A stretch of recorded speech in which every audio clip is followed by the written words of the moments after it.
அறக்கட்டளையின் 28வது மாதாந்திர கருத்தரங்கத்தின் சிறப்பு விருந்தினராக இந்த மாதம் இருக்கக்கூடியவர் நாடி ஜோதிடர் எடப்பாடியிலிருந்து வரக்கூடிய ரவிராஜன் ஐயா அவர்கள் தான். ஐயா அவர்கள் அடுத்ததாக நமது மேடையை அலங்கரிக்க வருகிறார். அவருடைய பாணியில் நாடி விதிகளை பற்றி பேச வர்றாங்க. வருக வருக என இருக்கரம் கூப்பி வரவேற்கிறோம். மாதா பிதா என்னுடைய குருநாதர் குலதெய்வத்தை வணங்கி கொண்டு இப்போ நான் என்ன பேச போகிறேன்னா, இங்கே இருக்கிற ஜோதிட ஜாமான்களையும் வணங்கி கொண்டு இப்போ நான் பேசுகிறது என்னென்னா, இப்போ நம்ம ஜோதிடம் பார்க்குறோம்.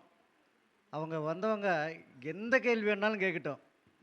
முதல்ல கேள்வி கேட்ட உடனே அங்கே என்ன நடக்க போகுது, அங்கே என்ன நிலையில் இருக்கிறாங்க, எப்படி சீக்கிரம் கண்டுபிடிக்கிறது செகண்டுக்குள்ளே. நாடியில் வந்து நான் என்ன பேசுகிறதுன்னு தெரில, வந்த உடனே என்ன பேசலான்னு செகண்டுக்குள்ளே எடுத்த முடிவு தான் இது. இதை வந்து ஒரு கேள்வி கேட்டால் அப்படியே ஆணித்தரமாக இதுதான் நடந்துட்டு இருக்குது, இதுதான் நடக்க போகுதுன்னு கொஞ்சம் கூட பிழை இல்லாமல் சொல்கிறது எப்படின்னு நான் இப்போ இதில் இந்த குபேரக்கரச அறக்கட்டளையில் சொல்ல கடமைப்பட்டிருக்கிறேன். இப்போ முதல்ல நாடி ஜோதிடம்னு எடுத்துக்கிட்டால் முதல்ல நம்ம என்ன தெரிஞ்சுக்கணும்னா, கிரக கார்த்தம். முதல்ல ஒரு கிரகத்துக்கு எத்தனை கார்த்தம்லாம் என்னென்ன இருக்குது அதை புரிதலோடு படிச்சுக்கணும். ரெண்டாவது ராசி கார்த்தமும். இப்போ ஒருத்தர் வந்து ஒரு கேள்வி கேட்டாங்களா, கேள்விநாதன். அப்போ கேள்வி என்ன கேட்குறாங்க, அந்த கேள்விக்குண்டான காரக்கிரகம் என்ன, அது இப்போ இன்றைக்கி எங்கே போயிட்டுருக்குது, எந்த வீட்டில் போயிட்டுருக்குது. அப்போ கேட்குறவங்க ஜாதகத்தில் அந்த இடத்துல என்ன கிரகம் இருக்குது, அதை ரெண்டையும் அப்ளை பண்ணிங்கன்னா அதுதான் நடந்துட்டுருக்குது. அது எதை போய் தொடுது, அதை தான் நடக்க போகுது. அதுதான் பதிலாக சொல்லணும் அப்படிங்கிறது தான் இப்போ நான் பேச போகிறது. இப்போ உதாரணத்துக்கு எங்கள் அப்பனுக்கு எப்படிக்குது அப்படின்னு கேட்குறாங்கன்னு வச்சுக்கோங்க. காரக கிரகம் என்ன, சூரியன். அப்போ இந்த சூரியன் இன்றைக்கி எங்கே போயிட்டுருக்கிறாருன்னு பார்க்கணும். அப்போ கும்பத்தில் போயிட்டுருக்கிறாரு, இன்றைக்கி கும்பத்தில் போயிட்டுருக்கிறாரு. அவர் பார்க்குறவங்க அந்த கேள்வி கேட்டவங்களோட ஜாதகத்தில் அந்த இடத்துல என்ன கிரகம் இருக்குதுன்னு பார்க்கணும். அந்த கிரகத்தை மேலே அந்த சூரியன் போகுதுன்னா அதை அப்ளை பண்ணி அப்படியே அந்த பாயிண்ட்டை மட்டும் சொன்னால் போதும். இப்போ உதாரணத்துக்கு ராகு இருக்குது, கேது இருக்குது, இல்லை எந்த இப்போ ஒரு கிரகத்தை கேள்வி கேட்குறாங்கன்னு வச்சுக்கோங்க. எப்படி அந்த கார கிரகத்துக்கு, அதாவது அந்த கிரகம் எங்கே போயிட்டுக்குதோ அந்த கிரகம் போயிட்டுருக்கிற இடத்துல அவங்க ஜாதகத்தில் அந்த கிரகத்துக்கு நட்பு கிரகத்துக்கு மேலே போச்சுன்னா அந்த காரகிரகம் என்ன, அந்த காரக பலனை மட்டும் சொன்னீங்கன்னா போதும். இப்போ உதாரணத்துக்கு சொல்லணும்னா, இப்போ மாந்தி முதல்ல மாந்தியிலேருந்து எடுக்கிறோம், மாந்தி கேதுலேருந்து எடுக்கலாம். இப்போ மாந்தி அப்படின்னா எடுத்த உடனே மாந்தின்னாவே அசுபபலன்னு தான் சொல்ல ஆரம்பிச்சிடுறோம். அதில் சுபபலனும் இருக்குது, அசுபபலனும் இருக்குது. உதாரணத்துக்கு தோராயமாக சொல்லணும்னா, துக்கம் வேசனம், ஹாஸ்பிட்டல் செலவு. ரெண்டாவது திருமணமாகாத தம்பதிகள் ஜாதகம் பார்க்க வந்துட்டாங்களா, இப்போ அந்த மாந்தி மேலே கோச்சார குரு போயிட்டுக்குன்னா எப்போ குழந்தை பிறக்குன்னா குழந்தை பிறக்க ரெடி ஆயிடுச்சு, குழந்தை ரெடி ஆயிடுச்சு அப்படின்னு சொல்லலாம். அந்த மாதிரி இப்போ நம்ம பேச வந்த சப்ஜெக்டை பேசிடலாம். சூரியன் மாந்தி மேலே போகுது, இப்போ மாந்தி கும்பத்தில் இருக்குது. அப்போ சூரியன் அது மேலே போயிட்டுருக்குது, தந்தைக்கு எப்படிக்குதுன்னு கேள்வி கேட்குறாங்கன்னு வச்சுக்கோங்க. அந்த மாந்தி மேலே போகுதுன்னா தந்தைக்கு சரியில்லை, துக்க வசனம் நடக்க போகுதுன்னு சொல்லலாம். இன்னைக்கு போயிட்டு இருக்கிற மாந்தி அதே சூரியன் மேலே போகுதா, கோச்சார சூரியன் அந்த மாந்தி மேலே போகுது. இன்னைக்கு போயிட்டு இருக்கிற மாந்தி அவர் ஜாதகத்தில் இருக்கிற மாந்தி சூரியன் மேலேயும் போயிட்டுக்குதுன்னு வச்சுக்கோங்க. தந்தைக்கு ஆகாதுன்னு சொல்லுங்கள். ஒரே வாரத்தில் இறந்து போயிடுவேன்னு சொல்லாதீங்க. அப்போ பார்த்தீங்கன்னா தந்தைக்கு வந்து இப்போ கர்மாதிபதி தசை நடக்கும் அந்த டைமில், அந்த ஜாதகத்துலேயும் கரெக்டாக அந்த கேள்வியும் கேட்பாங்க. அப்போ வந்து சரியில்லைன்னு மட்டும் சொல்லுங்கள். ஏன்னா அப்போ மாந்தின்னா துக்க வசனம், பெரிய அளவில் ஆஸ்பத்திரி செலவு கடை கொடுத்துருது. இல்லைன்னா தந்தைக்கு வந்து மாரக தசை, அதாவது கர்மாதிபதி தசை நடந்தால் கர்மங்காடை பண்ண வைக்கிறாங்க, அப்படி சொல்லலாம். சரி, இப்போ என்னுடைய சின்ன அனுபவத்தை சொல்கிறேன். ஒரு அம்மாவும் மகனும் வந்து ஜாதகத்தை பார்க்க வராங்க. இல்லைங்க, நாங்கள் வீடு கட்டலாம்னு இருக்கிறோம், இப்போ வீடு கடக்கால் போட்டிருக்குது ஏற்கனவே, அது மேலே வீடு கட்டலாம்னு இருக்கிறோம், கட்டலாமா வேண்டாமா. வீடு அப்படின்னாவே அந்த கேள்வி நல்லா கவனிக்கணும். கேள்வி வீடுன்னா காரகிரகம் என்ன, செவ்வாய். அந்த செவ்வாய் எங்கே போயிட்டு இருக்குதுன்னு பார்க்குறேன். அப்போ வந்து மீனத்தில் போயிட்டு இருந்தது, மீனத்தில் செவ்வாய் போயிட்டு இருக்குது. அப்போ அதே வீட்டில் அந்த பையனுக்கு மாந்தி இருக்குது. அதேமாரி கோச்சாரம் மாந்தி அவன் செவ்வாய் மேலே போயிட்டு இருக்குது. மீன வீடுங்கிறது ரட்டராசி வீடு. இல்லைப்பா இப்போ வீடு கட்ட வேணாம், அது வீடு கட்டினா துக்கவசனத்தை காட்டுது அப்படின்னேன். இல்லைங்க, இதுக்கு முன்னாடி கடைக்கால் போட்டு வீடு கட்ட ஆரம்பித்தோம். அந்த கடைக்கால் போட்டதோடு சரி எங்கள் அப்பா அதுக்குள்ளேயே இறந்துட்டாரு. இப்பயும் அதே மாரி சொல்கிறீங்க அப்படிங்கிற அப்படி. இது சுருக்கமாக தான் நான் சொல்லிட்டு வரேன். அப்போ அந்த மாந்தி துக்க வசனம், இல்லை தம்பி 2வது தடவையும் அதே மாரி நடக்கிற மாதிரி இருக்குது, இப்போ எதுக்கு இந்த வீடுங்கிற பேச்சே வேண்டாம். இப்போ நான் அந்த திசா புத்தி எதுவுமே பார்க்க வேண்டாம். கேட்குற கேள்விக்கு பதில் சொல்கிறதுனா எந்த கிரகத்து மேலே போகுது, அதை வச்சு அந்த கிரகத்தை அப்ளை பண்ணி அப்படியே பலன் சொன்னால் போதும். இன்னும் ஜாதகத்தை எடுத்தோன்னா சனி தசை சனி புத்தி 3 வருஷம் 3 வருஷம் 3 மாதம் 3 நாள், இப்போ இந்த 3 வருஷம் 3 நாள் நடக்குது, இதுக்கு என்ன பலன் சொல்கிறது அப்படின்னு தெரியாத நம்ம அப்படியே புதுவாரிப்பட்டு போயிருக்கிறோம். அப்போ நல்லதால் அவன் எத்தனை கேள்வி கேட்குறான், அதுக்கு எப்படி பலன் சொல்கிறது அப்படின்னு தெரியலன்னா அவங்க கேள்வி கேட்க சொல்லி கவனிங்க. அவங்க என்ன கேள்வி கேட்குறாங்கன்னு பாருங்கள். அந்த கேள்விநாதன் எந்த கிரகத்து மேலே போகுது, அந்த கிரகத்து மேலே என்ன கிரகம் போகுது. இதுக்கு என்ன அர்த்தம்னா, அந்த கோச்சார கிரகம் எந்த வீட்டில் போதோ, அந்த கேள்வி கேட்குற கிரகம் எந்த வீட்டில் போதோ அந்த வீட்டில் அந்த கிரகத்துக்கு நட்பு கிரகம் தான் நன்மையான பலன் சொல்லுங்கள். அதேமாரி கேட்குற கேள்விக்குண்டான கிரகத்து மேலே நட்பு கிரகம் வந்துச்சுன்னா அவரை தேடி நன்மை வந்துட்டு இருக்குதுன்னு அர்த்தம். இந்த கிரகம் எது மேலே போகுது அதை தேடி இவர் போகிறாரு. அந்த பாருங்க, கேள்வி கேட்குறாங்கன்னு வச்சுக்கோங்க, அந்த கேள்விக்கான கிரகத்து மேலே என்ன கிரகம் வருது அது தேடி வருது. அந்த கிரகம் எதை தேடி போகுது, அது தேடி போகுது. அதை மட்டும் 2யும் பார்த்தீங்கன்னா போதும், பலன் அழகாக சொல்லி பழகலாம். கொஞ்சம் கூட மிஸ் ஆகலை. என்னங்க கேமராக்கு தான் வச்சுருக்கிறீங்களா, அப்படியே தான் நடந்துட்டு இருக்குது அப்படிம்பாங்க. இதுமாரி தான் நம்ம ஒரு ஒரு இதில் தப்பு இல்லாமல் மிக பிரமாதமாக ஒரு கேள்வி கேட்டால் கேள்வி கேட்ட உடனே பலன் சொல்லலாம் அப்படிங்கிறத ஒன்று பாயிண்ட் எடுத்துக்காங்க. இதில் இப்போ துளாராசியில் கேது போயிட்டு இருக்குது. ஒரு திருமண வயசு உள்ள ஒரு பெண்ணோட ஜாதகத்தில் செவ்வாய் அதே வீட்டில் இருக்குது. நான் திருமணம் பண்ணலாம்னு இருக்கிறோம், எங்கள் பொண்ணுக்கு வரன் பார்க்கலான்னு இருக்கிறோம். அப்போ திருமண திசை புத்தி வந்துருச்சு, அந்த திசா புத்தி வந்திருக்குது. அப்போ அந்தரம் கொஞ்சம் சரியில்லை. அப்போ திருமணம் ஒரு பெண்ணோட ஜாதகத்தில் திருமணக்காரகன் கணவன்காரகன் அப்படின்னு செவ்வாய் எங்கே இருக்குதுன்னு பார்க்குறோம். அப்போ துளாராசியில் இருக்குது. கேது துளாராசியில் போயிட்டு இருக்கும்போது அந்த கேது அந்த செவ்வாயோட பாகை தாண்டவே இல்லை. இருக்கன்னு என்ன ஒரு 2 மாதம் கழித்து பேசிக்கலாம் அப்படிங்கிறேன். அப்போ உடனே இல்லைங்க நல்ல வரன்லாம் வந்திருக்குது அப்படிங்கிறாங்க. இல்லைம்மா இப்போ வேணாம், பண்ண வேணாம், இப்போ பண்ணால் திருமண வாழ்க்கை முறிவு ஏற்படுற மாரி இருக்குதுன்ட்டு சும்மா நாசுக்காக சொல்லிட்டு கம்முன்னு விட்டுட்டேன். அப்போ அந்த டைமில் நம்ம பேச்சை மட்டும்தான் கேட்பாங்களா, எல்லாத்தையுமே கேட்பாங்க.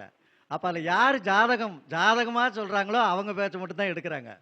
அப்போ அப்படி பார்க்கும்போது அந்த அந்த பொண்ணுக்கு பக்கத்துலேயே இருந்து பொருத்தம் பார்த்து திருமணம் பண்ணி வச்சுட்டாங்க. 2வது தடவை திருமணம் பண்ணி 18 நாள் ராகுவுக்கு எத்தனை வருஷம், 18 வருஷமா. அப்போ 18 நாள் கழித்து திருமணமாகி அந்த பொண்ணு வராங்க. நான் அந்த பக்கத்தால் ஊர் தான், இந்த காலத்தெல்லாம் பார்க்கல. எனக்கு பிரசனத்தில் பார்த்துட்டா திருமணம் ஆனதுன்னு வருது. என்ன நமக்கு தெரியாத எப்படி திருமணமாக இருக்கும். ஏன்னா பிரசனத்தில் புதனை தாண்டி வந்த உதயம் திருமணமானவங்க அப்படின்னு நான் எடுத்துருக்கிற இது அத்தனையுமே அந்த இது திருமணமானவங்கன்னு வருது. வந்தோடனே ஆனால் ஜாதகம் பார்த்துட்டு என்ன திருமணம் ஆச்சு பிரிவுன்னு காட்டுது, இது எப்படி இப்போ ஜாதகம் பார்க்குறதுன்னு தெரியல. பார்த்துட்டு என்ன கண்ணு வந்ததீங்க அப்படின்னு கேட்குறேன். நான் எனக்கு திருமணம் ஆயிடுச்சு, இப்போ தான் 18 நாள் ஆகுது, நான் எங்கள் அப்பா வீட்டில் இருக்கிறேன், இப்போ இந்த கணவர் எனக்கு பிடிக்கல, டைவர்ஸ் பண்ணிடலாம்னு இருக்கிறேன் அப்படிங்கிற. அப்படி எனக்குன்னா உடனே இது என்னடா அது, நமக்கு பக்கத்தால் தான் இருக்கிறாங்க, நமக்கு தெரியாது எப்படி அப்படின்னு பார்த்தா, ஆனால் பிரசனம் கரெக்டாக காட்டுது. அப்போ தான் ஆளை பார்க்காத கிரகத்தை பாரு அப்படின்னு எங்கள் குருநாதர் பல தடவை சொல்லி வச்சிருக்கிறாரு. அப்போ ஏன் அந்த கிரகம் தான் கரெக்டாக இப்போ ஆளை பார்த்து சொல்லும்போது நம்ம கன்ஃபார்மாக நம்ம இஷ்டத்துக்கு சொல்லக்கூடாது. அப்போ கரெக்டாக திருமணமானதை காட்டுது. அப்போ பிரிவினை காட்டுது. இருக்கன்னு இன்னும் 1 மாதம் ஆகட்டும் அப்புறம் பேசிக்கலாம் அப்படின்னு. உடனே பிரிஞ்சு போகிற மாரி தான் இருக்குதுன்னா பிரிஞ்சு போன்னு சொல்லாதீங்க. நாம் ஒருத்தரை சேர்த்து விடுறதுக்கு தான் ஒழிஞ்சு பிரிஞ்சு போ அப்படின்னு முன்னாடி சொல்லாதீங்க இப்போ ஒரு சேர்ந்த வாழ்க்கையை. அப்போ கரெக்டாக 2 மாதம் கழித்து டைவர்ஸ் பண்ணிட்டு வந்துட்டாங்க. இப்போ இன்னமும் எங்கேயுமே பார்க்கறதுல நம்ம கிட்ட தான் பார்த்துட்டு இருக்கிறாங்க. காரணம் என்னன்னா, நம்ம சொல்கிற பலன் கரெக்டாக வேலை செய்யுது. அது காரணம் இந்த கோச்சார கிரகத்தையும் ஜனன கிரகத்தையும் அப்ளை பண்ணால் போதும். கேள்வி கேட்கும்போது அது ஒரு டெக்னிக்கல் நாடியில். கேள்வி கேட்கும்போது கேள்விக்காரகன் எங்கே போகிறாரு அதை தான் பார்க்கணும். இப்போ எங்கள் பொண்ணோட திருமண வயசு உள்ள எங்கள் பொண்ணோட ஜாதகத்தில் 23 வயசு. இப்போ நல்ல காடு தோட்டம், நல்ல ஒரே பையன், நல்ல சொத்து வசதி செல்வாக்கு எல்லாம் வந்திருக்கிறாங்க. எங்கள் பொண்ணோட ஜாதகத்தை வந்து எங்கள் ஒய்ஃபு அவங்க தாத்தா எல்லாம் முடிவு பண்ணிவிட்டு எல்லாம் பார்த்து இந்த பையனுக்கு தான் கொடுக்கணும்னு முடிவு பண்ணிட்டு வராங்க. எங்கள் பொண்ணோட ஜாதகத்தில் கும்பத்தில் செவ்வாய் இருக்குது. இங்கே பாருங்க, செவ்வாய் வந்து கும்பத்தில் இருக்குது. செவ்வாய் திருமணக்காரகன். இன்னைக்கு ராகு எங்கே போயிட்டு இருக்குது? அந்த செவ்வாயோட பாகையை கிராஸ் பண்ணுறதுக்கு இத்தனை நாள் ஆகும். அதுக்குள்ளே வரவங்கலாம் ராகுனா என்ன, திருடனா? அப்போ வரவங்க ஏமாத்துறது இல்லைன்னா வாழ்க்கை. பாருங்க, செவ்வாய் மேலே கோச்சார ராகு அந்த பாகையை விட்டு தாண்டறதுக்குள்ளே திருமணம் பண்ணி வச்சா பொய் பேசிட்டு தான் வருவாங்க. அது முடிஞ்ச வாட்டி வரவங்க தான் நல்லவனாக வருவாங்க. கண்ணு கம்முனர் அப்படிங்கிறேன். இல்லைப்பா அவங்களாம் முடிவு பண்ணிட்டாங்க. அப்போ சரி கண்ணு அப்படின்ட்டு நான் எந்திரிச்சு போயிட்டேன். ஏன்னா அரை மணி நேரத்தில் மாப்பிள்ளை விட்டார் வராங்க அப்படிங்கிறாங்க. நான் தூங்கி எந்திரிச்சு போயிட்டு வெளியில் போய் ஒரு பஸ் ஸ்டாண்டில் மத்தியானம் வரைக்கும் உட்காந்துட்டு எந்திரிச்சு வரேன். ஏன்னா நாம் பேசி ஏதாவது தடங்களாச்சுன்னா கடைசியில் என்ன தான் ஜோசியராக இருந்தாலும் வீட்டில் இவன் தான் என் பிள்ளை இது பண்ணுறான் அப்படிம்பாங்க. ஏன்னா எனக்கு தெரியும் இவ்வளவு நாளில் இத்தனாம் தேதியில் திருமணம் ஆகணும்லாம் கூட சில ரூல்லாம் அப்ளை பண்ணி பார்க்கும்போது எல்லாமே எடுத்துருக்குறோம். அப்போ அந்த பாகை முந்தானத்து தான் தாண்டுது அந்த கிரகம். இப்போ வரங்கள் தான் கரெக்டாக வந்து கேட்குறாங்க. அப்போ எங்கள் குலதெய்வம் விசேஷம் போட்டிருக்கிறாங்க. இது முடிஞ்ச உடனே வரனில்ல. அப்போ வர்றதை நான் பார்த்துக்கல, எனக்கு தெரியுங்க, பார்த்துக்கலாம் அப்படின்னா. இப்போ அந்த ஜாதகத்தை எங்கள் பொண்ணு வந்த ஜாதகத்தை வாங்கி பார்த்துட்டு இந்த இந்த இந்த ஜாதகத்தை பார்த்தோன்னா 2 தாரம், அதாவது உங்கள் அப்பாவுக்கு 2 அவங்க அப்பாவுக்கு 2 தரமானு கேளு அப்படின்னு இருக்குது இந்த பிள்ளை ஜாதகத்தை பாட்டு. ஏன்னா கொஞ்சம் பயிற்சி கொடுத்துருக்குறேன். 2ஆம் தாரத்து பையன் தான் அந்த பையன். முதல் தாரத்துக்கு ஒரு பொண்ணு இருக்குதான்னு கேட்டிருக்குது. கேட்டுட்டு 2வது இந்த ஜாதகம் ஆகாதுன்னு எதுவுமே சொல்லலை. சரி எங்கள் அப்பனை கேட்டு சொல்கிறேன் அப்படின்ட்டு கப்பனு இருந்துருச்சு. வந்தோடனே ஜாதகத்தை கொடுத்தா அப்படியே எனக்குலாம் தெரியாது கண்ணு, நீ பார்த்துக்கங்க என்கிட்ட கேட்டாத அப்படிங்கிறேன். இல்லைப்பா நான் கேட்டேன் இதெல்லாம் கரெக்டாக இருக்குதான்னு கேட்ட சரியா இருந்துச்சுல்ல, என்கிட்ட காட்டாத ஜாதகத்தை அப்படின்னு ஒதுங்கிட்டேன். ஏன்னா அந்த நேரத்தில் வரவங்க நம்ம அவங்களே பார்த்துக்கிட்டுன்னு தான் விட்டு மறுட்டி நிறைய பழக்கி வச்சுருக்கிறேன்.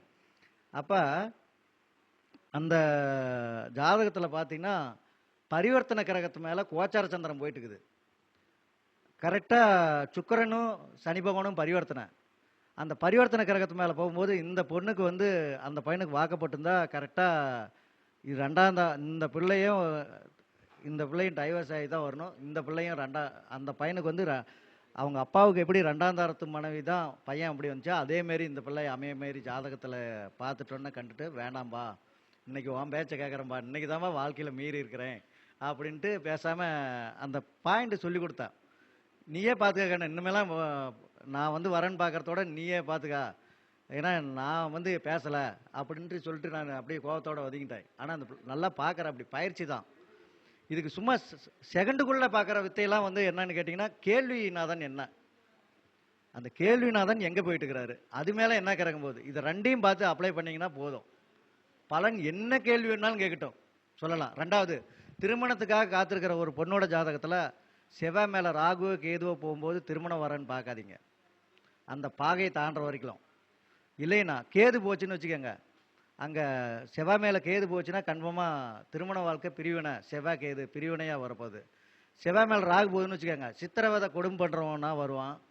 இல்லைன்னா கன்ஃபார்மாக அந்த வாழ்க்கை நிறையா அவன் ராகுன்னா ஏமாத்துக்காரகன், பித்தலாட்டக்காரகன். இந்த பித்தலாட்டம் ஏமாத்து உள்ளவங்க வருவாங்க. அதேமாரி கோச்சாரம் மாந்தி அந்த செவ்வாய் மேலே போகக்கூடாது. கோச்சார செவ்வாய் அவங்க ஜாதகத்தில் ஒரு மாந்தி மேலே ராகு மேலே கேது மேலே போகக்கூடாது. ஒரு பொண்ணோட ஜாதகத்தில் திருமண பலன்னு பார்க்கும்போது அந்த செவ்வாய்ங்கிற கிரகத்தை பார்த்தீங்கன்னா போதும். ஆணோட ஜாதகத்தில் மனைவின்னா சுக்கிரனா, அந்த சுக்கிரன் மேலே கேது போயிட்டு இருக்கும்போது நம்ம திருமணம் பண்ணி வைக்கிறோம்னு வச்சுக்கோங்க, அந்த கேது அந்த சுக்கிரனோட பாகை தாண்டலன்னு வச்சுக்கோங்க, அப்போ திருமணம் பண்ணால் பிரிய போகுது அப்படின்னு அர்த்தம். இல்லைன்னா விருப்பம் இல்லாத கட்டாய திருமணம் பண்ணுறதுலாம் அதுதான். கேது வந்து பிரிவினை, அதேமாரி ராகு அது மேலே போகுதுன்னு வச்சுக்கோங்க. இதில் இன்னொரு விஷயம் என்னென்னா, நம்மளுடைய ஜாதகத்திலேயே சுக்கிரன் பலமாக இருந்து ராகுவோட சேர்ந்துருந்துச்சுன்னா திருமணமானவாட்டி நம்மளுடைய மனைவி விதவை அப்படின்னு ஒரு விதி. சுக்கிரன் பலகீனமாகி ராகுவோட சேர்ந்துச்சுன்னா, ராகுன்னா என்ன? மரணக்காரகன். சனி பகவான்னா ஆயுள்காரகன். அந்த ராகு பகவான் வந்து பலமான சுக்கிரனோட ராகு சேர்ந்துச்சுன்னா மனைவி விதவை, பலகீனமான சுக்கிரனோட ராகு சேர்ந்துச்சுன்னா மனைவி அகால மரணம். அப்போ அந்த மாதிரி ஜாதகத்துக்கெல்லாம் நாம் ஜாதகம் பார்க்கும்போது முடிஞ்ச அளவு நம்ம ஜாதகத்திலே எழுதப்பட்டிருக்கோம். அப்போ ஜாதகம் பார்க்கும்போது அந்த பொண்ணோட ஜாதகத்தில் நல்ல மங்களீய பலம் உள்ள ஜாதகமாக கொஞ்சம் பார்க்கலாம். அதுலேயும் பார்த்து அன்னைக்கு ஜாதகம் பார்க்க வர்ற அன்னைக்கு கொஞ்சம் பிரசனமும் கையில் வச்சுருங்க. இந்த பிரசனம் அப்படியே அக்யூரட்டாக ஒவ்வொரு பாயிண்ட்டுக்கும் காட்டி கொடுத்துட்டே இருக்குது. இந்த மாதிரி ஒரு கோச்சார கிரகத்தையும் ஜனன கிரகத்தையும் ஒப்பிட்டு பலன் சொல்லி பாருங்கள். சும்மா உதாரணத்துக்கு சின்ன பாயிண்ட் தான் கொடுத்துருக்குறேன். இதுமாரி எல்லா கேள்விக்கும் அதுமாரி எடுத்து நீங்கள் பார்த்து சிறப்பாக 4 பேர்த்துக்கு நல்லா வழிகாட்டுங்க அப்படின்னு இந்த உரையை இதோட நிறுத்திட்டு அடுத்த மீட்டிங்கில் நம்ம பேசிக்கலாம்.